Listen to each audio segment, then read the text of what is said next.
سلام علیک یا سیدی یا سیدی یا سیدی یا مکی یا مدری یا عربی یا قریشی یا ہاشمی یا مطلبی یا رسول اللہ۔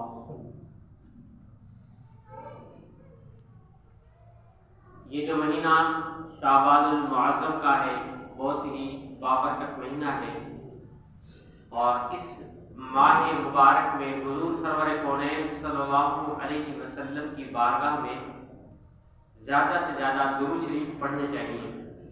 گویا کہ یہ مہینہ درود والا مہینہ ہے، اور یہ مہینہ جب آتا ہے تو رمضان کا مہینہ پرکیف منظر ہمارے سامنے جلوہ گر ہوتا ہے کہ بس عنقریب رمضان المبارک کا بابرکت مہینہ آنے والا ہے۔ اور رمضان کا مہینہ مومنوں کو اس لیے پسند ہے کہ اس میں نیکیاں بڑھ جاتی ہیں، بندہ کچھ ہی وقت نیکیوں کے لیے نکالتا ہے تو اس کے نامہ اعمال میں زیادہ سے زیادہ نیکیاں جمع ہو جاتی ہیں۔ اس وجہ سے یہ بابرکت رمضان مہینہ ہر مسلمان کے لیے، ہر مومن کے لیے راحت کا سامان مہیا کرتا ہے۔ اس وجہ سے رمضان کے لیے لوگ تڑپتے ہیں، یہاں تک کہ عاشقان رمضان اس طرح بھی کہتے ہیں کہ پورا سال رمضان ہی ہو اور ہم یوں روزے رکھتے رہیں اور اللہ تعالیٰ کی عبادت کرتے رہیں۔ اس شعبان کے مبارک مہینے میں دیگر بزرگان دین کے بھی آراس ہیں، اہل بیت میں سے بھی معزز شخصیات کے آراس ہیں۔ سیدہ ام حبیبہ کا بھی عرس منایا جاتا ہے، آپ کا وصال ہوا تھا۔ اسی طرح سیدہ اما حفصہ رضی اللہ تعالی عنہا کا بھی دن منایا جاتا ہے، اور امام حسین رضی اللہ تعالی عنہ کی 5 شعبان کو ولادت ہوئی تو آپ کا بھی دن منایا جاتا ہے، اور 3 شعبان کو حضرت سیدنا امام ابو حنیفہ نعمان بن ثابت رحمۃ اللہ تعالی علیہ کا بھی وصال کا دن ہے۔ تو حضرت سیدنا نعمان بن ثابت، جن کا نام نعمان ہے، ثابت آپ کے والد محترم کا نام ہے، اور آپ کو ابو حنیفہ کہا جاتا رہا، اور آج بھی آپ ابو حنیفہ کے نام سے بہت ہی مشہور ہیں۔ اور آج اگر ہم اپنے آپ کو حنفی کہلواتے ہیں تو دراصل آپ کے مذہب کی شناخت کرتے ہیں اور ہم آپ کی پیروی کرتے ہیں، اس وجہ سے ہم اپنے آپ کو حنفی کہلواتے ہیں۔ تو سیدنا نعمان بن ثابت المعروف امام اعظم ابو حنیفہ رحمۃ اللہ تعالی علیہ، آپ کا 3 شعبان المعظم کو وصال ہوا۔ آپ کی جو ولادت باسعادت ہے وہ 80 سنہ ہجری میں ہوئی، اور آپ کا جو وصال ہے وہ 150 ہجری اور 3 شعبان کا دن۔ تو گویا کہ آپ نے 70 سال اس دنیا میں گزارے۔ آپ کی جو عمر مبارک تھی وہ 70 سال کی تھی، اور 70 سال میں آپ نے کمال کی دین کی خدمت کی، اور اللہ تبارک و تعالیٰ کو راضی کرنے والے بھی کام کیے۔ اور آج اس پوری دنیا میں جس امام کے زیادہ پیروکار ہیں اس امام کا نام امام اعظم ابو حنیفہ ہے۔ آپ نے سنا ہوگا کہ اہل سنت کے 4 امام ہیں، جیسا کہ سب سے پہلے تو بڑے امام اعظم ابو حنیفہ ہیں، آپ کا نام نعمان بن ثابت ہے۔ اسی طرح امام مالک، امام شافعی، امام احمد بن حنبل، یہ اہل سنت کے 4 امام ہیں، اور پوری دنیا میں سب سے زیادہ جو مسلمان پیروکار ہیں وہ امام اعظم ابو حنیفہ کے پیروکار ہیں، یعنی آپ کے مذہب کی پیروی کرتے ہیں۔ اب سوال آتا ہے کہ مذہب کون سا؟ مذہب تو اسلام ہے۔ جی ہاں، بالکل مذہب اسلام ہے، لیکن مذہب اسلام میں جو شریعت کے راستے ہیں، ان شریعت کے راستوں میں سے جو احادیث ہیں اور جو عبادات کے معاملات ہیں کہ عبادت کو کس طرح کیا جائے، اور قرآن کیا کہتا ہے، حدیث کیا کہتی ہے، اور پھر قرآنی احادیث قرآن سے اور احادیث سے کس طرح عبادت کی جائے، تو اس عبادت کا جو اصل طریقہ ہے، جو اصول و ضوابط ہے، ان میں چاروں اماموں نے اپنی اپنی تحقیقات پیش کی، اور ان تحقیقات میں آج اگر بر صغیر میں یعنی پاک و ہند میں اور دیگر بے شمار ممالک میں جو مسلمان عبادت کرتے ہیں، وہ زیادہ سے زیادہ جو دنیا میں جو مسلمان ہیں زیادہ سے زیادہ پیروکار کس کے ہیں؟ تو امام اعظم ابو حنیفہ کے۔ جو امام شافعی کے بھی جانے والے ہیں، ان سے عقیدت رکھنے والے ہیں اور ان کو اپنا امام مانتے ہیں، اسی طرح ہم امام اعظم ابو حنیفہ رحمۃ اللہ تعالی علیہ کو اپنا امام مانتے ہیں۔ امام اعظم ابو حنیفہ یعنی وہ شخصیت ہیں کہ جو اماموں کے امام ہیں، اسی لیے آپ کو امام اعظم کہا جاتا ہے۔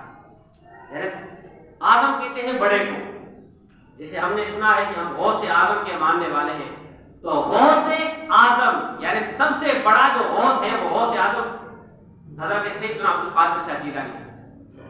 اسی طرح اگر اماموں کی بات کی جائے تو سب سے بڑا جو امام ہے وہ کون ہے؟ امام اعظم ابو حنیفہ۔ آپ جو ہیں سب سے بڑے امام ہیں، یعنی جتنے بھی ائمہ مجتہدین ہیں ان تمام ائمہ مجتہدین میں سے اگر سب سے بڑا رتبہ اور جو منزل ہے وہ آپ کی ہے، اس لیے آپ کو امام اعظم ابو حنیفہ کہا جاتا ہے۔ امام اعظم ابو حنیفہ رحمۃ اللہ تعالی علیہ نے جس طرح ریاضت کی، عبادت کی، اللہ تعالیٰ کو راضی کیا اور اپنی جو کوششیں ہیں وہ دین کے لیے قربان کی، اسی طرح آپ نے فقہ میں، حدیث میں، قرآن میں جو علم پڑھا اور امت کو دیا، آج امت اس کی پیروی کر رہی ہے۔ آج اگر سب سے بڑا امت پر احسان ہے فقہ کے اعتبار سے، شریعت کے جو راستے ہیں، جو منازل ہیں، ان کے اعتبار سے، تو اس میں امام اعظم ابو حنیفہ کے پیروکار ہیں اور امام اعظم کا بڑا احسان ہے۔ امام اعظم ابو حنیفہ رحمۃ اللہ تعالی علیہ نے 30 سال ایسے گزارے کہ آپ روزہ رکھتے مسلسل، یعنی اپنی 70 سالہ زندگی کے 30 سال ایسے گزارے آپ نے کہ مسلسل آپ روزے رکھتے رہے،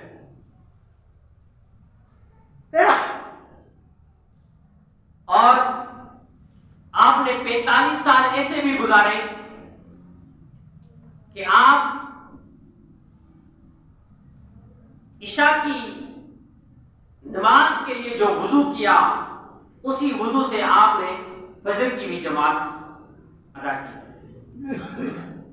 یعنی بیچ میں وضو نہیں ٹوٹا، گویا کہ پوری رات آپ نے عبادت میں صرف کر دی۔ تو اپنی 70 سالہ زندگی کے 45 سال آپ نے اس حالت میں گزارے کہ مسلسل رات کو آپ عشاء کی جو نماز ہے اس کا وضو فرماتے، اسی وضو سے آپ جو ہے نماز فجر بھی ادا کرتے۔ ایسی عبادت، ایسا زہد و تقوی کا یہ عالم تھا، اور آپ نے جو عبادت کرتے تھے تو روزانہ کی بنیادوں پر آپ ایک ختم قرآن پاک فرمایا کرتے تھے۔ جو 30 سال آپ نے روزوں میں گزارے ان میں سے آپ روزانہ ایک قرآن پاک ختم کیا کرتے تھے، یعنی کہ 30 پارے ایک دن میں ختم کرنا۔ ہم تو ایسے بدنصیب ہیں کہ ہمیں قرآن ختم تو کیا ایک آیت کا بھی ہمیں جو ہے وہ توفیق نہیں ملتی، یا ہم خود آگے نہیں بڑھتے کہ قرآن کی ایک آیت ہی پڑھیں، اس کا ترجمہ تفسیر سنیں یا پڑھیں خود۔ تو یہ امام اعظم ابو حنیفہ رحمۃ اللہ تعالی علیہ کا ذکر خیر تھا۔ امام اعظم ابو حنیفہ رحمۃ اللہ تعالی علیہ کا ایک چاہنے والا تھا، وہ احادیث پڑھ رہا تھا، تو حدیث پر جب اس کی نظر گزری تو حدیث میں ہے کہ اس شخص کی نماز قبول نہیں ہوگی جو سورہ فاتحہ نہ پڑھے۔ تو اس شخص نے یہ سوچا کہ سورہ فاتحہ پڑھنا ضروری ہے، اور وہ امام جب سورہ فاتحہ پڑھ رہا ہے تو وہ خود بھی سورہ فاتحہ پڑھ رہا ہے، امام کے ساتھ ساتھ وہ بھی سورہ فاتحہ پڑھ رہا ہے۔ نہیں تھا، وہ بھی عبادت گزار تھا، اللہ والا تھا. تو رات خواب میں امام اعظم ابو حنیفہ رحمۃ اللہ تعالیٰ علیہ دیدار کرواتے ہیں اور یہ مسئلہ سمجھاتے ہیں کہ یہ جو حدیث مبارک ہے کہ تمہاری نماز تب تک قبول نہیں ہوگی جب تک تم سورہ فاتحہ نہ پڑھو، تو یہ سورہ فاتحہ الگ پڑھنے کے لیے ہے کہ جب تم تنہا نماز پڑھو تو سورہ فاتحہ پڑھو، اپنی نماز پڑھو تو سورہ فاتحہ پڑھو، لیکن جب تم امام کے پیچھے نماز پڑھو گے تو پھر امام کے نماز میں آپ کو سکوت کرنا ہے، خاموش رہنا ہے اور سورہ فاتحہ نہیں پڑھنی. یہ آپ نے ان کو خواب میں آ کر مسئلہ سمجھایا. تو یہ جو قوانین ہیں ایسا نہیں ہے کسی کو محدث کہا جاتا ہے تو وہ کیوں کہا جاتا ہے؟ کیونکہ اس شخص کی حدیث پر بڑی گرفت ہوتی ہے. حدیث کے الفاظ کچھ ہوتے ہیں، سمجھنے کچھ آتے ہیں اور اصل ماخذ کچھ اور ہوتا ہے، سمجھانے کا معاملہ کچھ اور ہوتا ہے.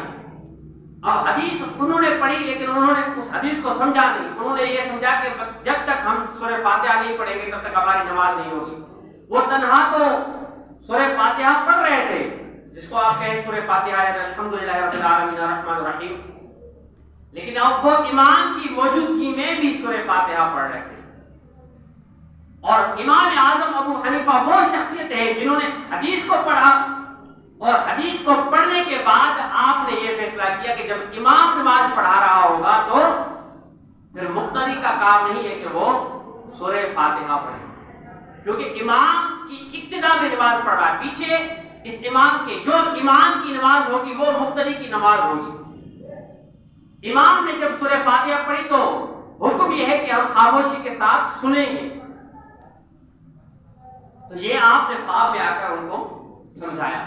تو یوں جو امام اعظم ابو حنیفہ ہے اس کی ہم پیروی اس لیے کرتے ہیں، ہم اپنے آپ کو حنفی بھی اس لیے کہتے ہیں. تقلید کرنا ہوتا ہے، کسی امام کو کی پیروی کرنا ہوتا ہے کہ ہم اس امام کی ماننے والے ہیں، اس امام نے جو جو احکام دیے ہیں. جیسا کہ امام شافعی رحمۃ اللہ تعالی علیہ کے نزدیک سورہ فاتحہ میں امام کے پیچھے بآواز بلند آمین کہا جاتا ہے. یہ آپ کا مذہب ہے، امام شافعی کا مذہب ہے. امام شافعی کے جو ماننے والے ہیں وہ اگر آمین کہیں گے تو ان کے حساب سے تو وہ نماز درست ہوگی. لیکن ہم حنفی ہیں چونکہ، تو ہم اگر آمین زور سے کہیں گے تو یہ نماز میں مسئلہ ہوگا. اسی طرح جو امام شافعی کے پیروکار ہیں وہ ہاتھ بھی اوپر باندھتے ہیں، اسی طرح وہ جو پاؤں کا ڈسٹینس ہے وہ کرتے ہیں. تو یہ ایک ان کے امام نے ان کو اجازت دی ہے، امام شافعی نے ان کو اجازت دی ہے. ان کے جو پیروکار ہیں وہ اس انداز میں نماز پڑھیں گے، ان کی نماز بھی ہو جائے گی. لیکن اگر ہم اس انداز سے نماز پڑھیں گے تو ہماری نماز نہیں ہوگی، کیونکہ ہم امام اعظم کی پیروی کرتے ہیں. تو ایک وقت میں ایک ہی امام کی پیروی کی جائے گی. اسی طرح ہم جس نماز پڑھتے ہیں تو امام سورہ فاتحہ پڑھنے کے بعد وَلَضَّالِّينَ کہتا ہے تو آمین ہمیں حکم یہ ہے کہ ہم دل میں کہیں یا اتنی آواز سے کہ ہمارے کان صرف سنے، کسی اور کے کان نہ سن سکے. اتنی بلند، کیونکہ آپ نے نوٹ کیا ہوگا کہ امام بھی آمین زور سے نہیں کہتا. تو جب امام زور سے نہیں کہتا تو مقتدی کا کیا کام ہے کہ وہ امام سے بڑھ کر سبقت لے اور آمین کہے. تو مقتدی کا تو کام نہیں ہے، مقتدی کا کام ہے کہ وہ اگر آمین بھی کہے گا تو اتنی ہلکی سی آواز میں کہے گا، جس طرح وہ نارمل نماز پڑھتا ہے اسی طرح وہ آمین کہے گا. اس کو بلند کہنے کی اجازت نہیں ہے. یہ تھا امام اعظم ابو حنیفہ رحمۃ اللہ تعالی علیہ کا ذکر خیر. انشاءاللہ امام اعظم ابو حنیفہ رحمۃ اللہ تعالی علیہ کی نسبت سے آنے والے اتوار کو ہماری مختصر محفل ہوگی، جس میں امام اعظم ابو حنیفہ کا ذکر خیر ہوگا. اللہ تعالیٰ کی بارگاہ میں دعا ہے جو کچھ نہ اس پر عمل کرنا ہے اسے یاد رکھیں.